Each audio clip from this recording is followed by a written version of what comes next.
One of Spider-Man's most formidable foes, Kraven the Hunter. Oh, God.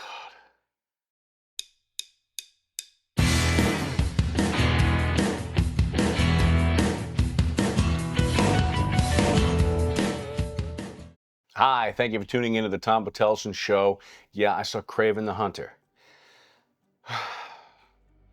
Kraven the Hunter, one of Spider-Man's greatest foes, and I saw the movie Sony's Last Offering, and okay, I'll give the review later. Let's run down Kraven. Kraven first appears in 1964 in The Amazing Spider-Man number 15. He also appears in Spider-Man number 1 Annual 1964 as one of the OG original Sinister Six, along with Doc Ock, Electro, Mysterio, Sandman, Vulture, and Kraven the Hunter. Yeah, one of the originals. I mean, I'm going to go off base here. I'll do the review in a minute. I want to talk about how I'm getting really tired of the let's make our villains into heroes genre. Because that's what's happening. We're taking our villains and we're making them heroes. Spider-Man No Way Home, we take all the villains and we cure them. We make them all better again because they're down on their luck. Doc Ock just, mad for power trying to help people with a device, and then the device kind of takes him over. Green Goblin, it's not him, it's his psyche because of the drugs that he took. Electro, it's everybody else's fault. It's never their fault. And so we get these heroes, these anti-heroes, from the Joker, Loki, Catwoman, Venom, Killmonger, Sandman, Electro, Green Goblin, the Lizard, Doc Ock, Mysterio, Vulture. And by the way, the Wicked Witch of the West isn't wicked at all. She's just misunderstood, and she got cast as the villain because of how she looked. She's not bad. Jeez. At least we have Ultron, the Penguin, and the Riddler to be legitimately bad. We don't have any real reasons why those three are bad other than we know they're bad. They are villains, and thank goodness for that. It's the whole nature-nurture argument, whether or not you are born a certain way and there's nothing you can do, the die has been cast, or you were born tabula rasa. You were born a blank slate, and it is the universe and your culture and whatever happens to us turns you into this. Nature versus nurture, and in the comic books, it's a lot more black and white. There are villainous people, All right, so Sergei Kravenov, who descends from Russian royalty, and they have to flee Russia in 1917, where they go to London, where Kraven's mother is put into an asylum that is spider infested, and it drives her nuts until she passes away, and then Kraven comes to New York. What a great backstory for how Kraven hates spiders, except that's not in any of this movie, that's in the comic. They could have borrowed that from the comic and just made him over 100 years old. And then they'd gone the Highlander Wolverine route where he has to disguise himself. Like, how can this guy be that old? Who is this guy? Who is this legendary hunter? Who is this person? We could have built that up, and that's from the lore. That's from the original comics, but they didn't take that.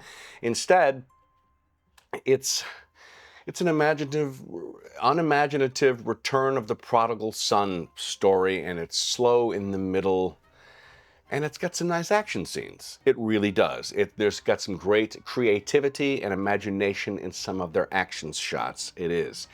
The CGI is iffy, but whatever. Aaron Taylor Johnson is fine as Kraven. He's fine.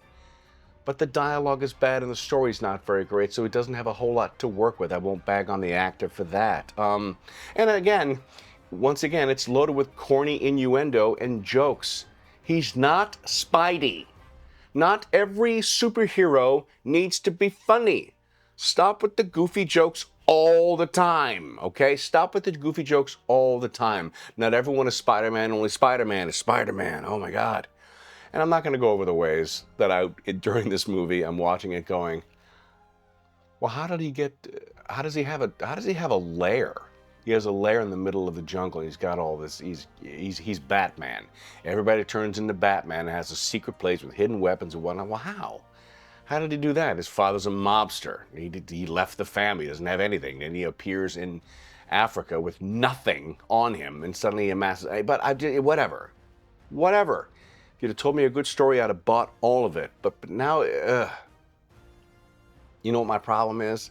They started saying things like, well, is he going to meet Spider-Man? No. Are they going to do Kraven's Last Hunt? Absolutely not, they won't. Are they going to do the Sinister Six? No, they're not. Why? Because the other Sinister Six are all healed from Spider-Man? No. They could recast all the people and do the whole thing over again, but they won't, because the Sinister Six are not sinister. They're not. Kraven the Hunter is a nice fella. He really is. He's got honor. He takes care of his family. He's a good dude in this movie. And Sergei Kravinoff, Kraven the Hunter, is not. Okay? We need our villains back so we can elevate our heroes to defeat them. I just don't. I'm watching the movie going, please have a screw loose. Please be bad. Please do something that makes you bad. You're Kraven the Hunter. Like you're one of the OG. You're the Sinister Six. And he's gone. And we're not going to get any of that. We're not going to get any team ups. Now, Sony's not doing any superhero movies anymore because of the licensing, this, that, and the other. And Venom is just silly. And everyone else is cured. And MCU, Sony, TV, all the versions of Marvel. They were never villains in the first place. They were never true villains. I don't need the backstory of the villains as much as I want the backstory of the hero. Can't they just be bad? Can't they just be bad? No. I'm going to get another one of these. Oh, I want it to like crazy. I give these movies so much because I want it. I want it to be good. I give you everything. Well, as I'm watching, I'm like, I'll give you that. That's okay. I'll give you that. That's okay. Why did you do that? That's not oh man. Oh no, it's on a rough ride. And the worst part is the middle when it just got really slow and I got tired. The movie's only 2 hours long and I'm just going like, you're losing me. You're losing me. I don't care what happens to Kraven the Hunter or his brother or Russell Crowe. I hate to bag on movies. I love movies. I don't want to have another review where I have to bag on a movie. So let's celebrate that and say, go out and read Kraven's Last Hunt. Go read that. If you want your Kraven the Hunter, that's the one you want. That's the one that's going to get you in there. That's great stuff. Yeah. Hundreds and thousands of people work on movies. Thousands of people put their heart and soul into a movie. I don't know how that happens where you get the movie where this is the product and you go, well, who cares? I don't know. Marvel's got a rough, well, I mean, just last year, Deadpool Wolverine. We all love that.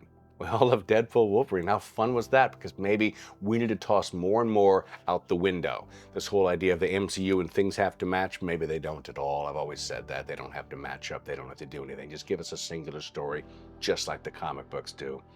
And then maybe in 10 years from now, we'll get a reboot of Kraven the Hunter. Who knows? I've seen a bunch of the Punishers. Why not? And before I forget, Deadpool Wolverine showed us something. After how many movies we got to see Hugh Jackman, we finally saw him in the outfit. In the yellow outfit with the mask, and we all lost our minds. He looked great. And I remember when the first X-Men came out 24 years ago, or whenever it came out, I think 24 years ago, and it was like, well, they can't put him in the goofy outfit. He looks silly. No, he would have looked great. And they should have done it a long time ago. So why didn't they put Kraven the Hunter in his goofy, feathery looking outfit with the thing in it? Because he'd look goofy. No, he probably would have looked great. They'd have found a way to do it. They'd have found a way to make that look good. Go back to the comic books. Go back to that. Anyways. Yeah, Kraven the Hunter. I'm not going to recommend it. I just can't recommend it. Like and subscribe if you like this content and hit that notification bell so you know when my stuff drops. It drops on Sunday. And I swear I'm going to try not to bag on movies. I don't want this to be a bag on the movie channel, but it is in my wheelhouse of stuff that I love, and I had to tell you my opinions of it. So I appreciate you watching me and giving me that time to bag on something that we love. I mean, really and honestly. So, until I see you next time, as always, peace, love, live long, and prosper. And I mean it.